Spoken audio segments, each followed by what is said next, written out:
اعوذ باللہ من الشیطان الرجیم بسم اللہ الرحمن الرحیم۔ تمام ناظرین السلام علیکم۔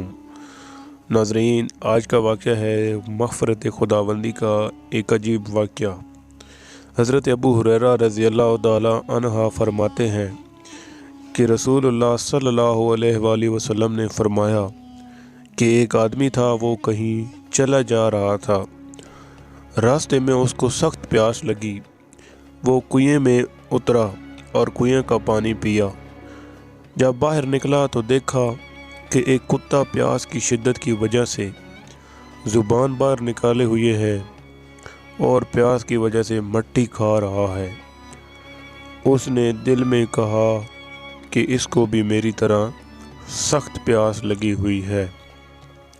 چنانچہ اس نے اپنا موزہ پانی سے بھرا اور اسے منہ سے پکڑا اور پھر کنویں کے اوپر چڑھا، یعنی پانی لے کر باہر آیا اور اس کتے کو پانی پلایا۔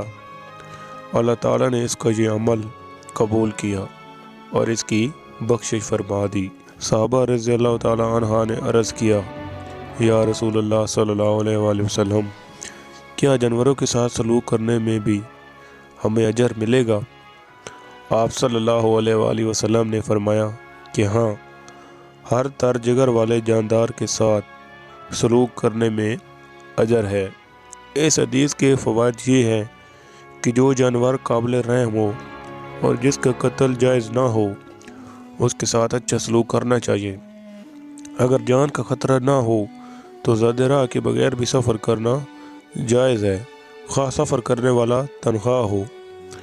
اس رحمت خداوندی کی وسعت معلوم ہوئی کہ اللہ تعالیٰ بسا اوقات تھوڑے عمل پر عظیم اجر عطا فرماتے ہیں۔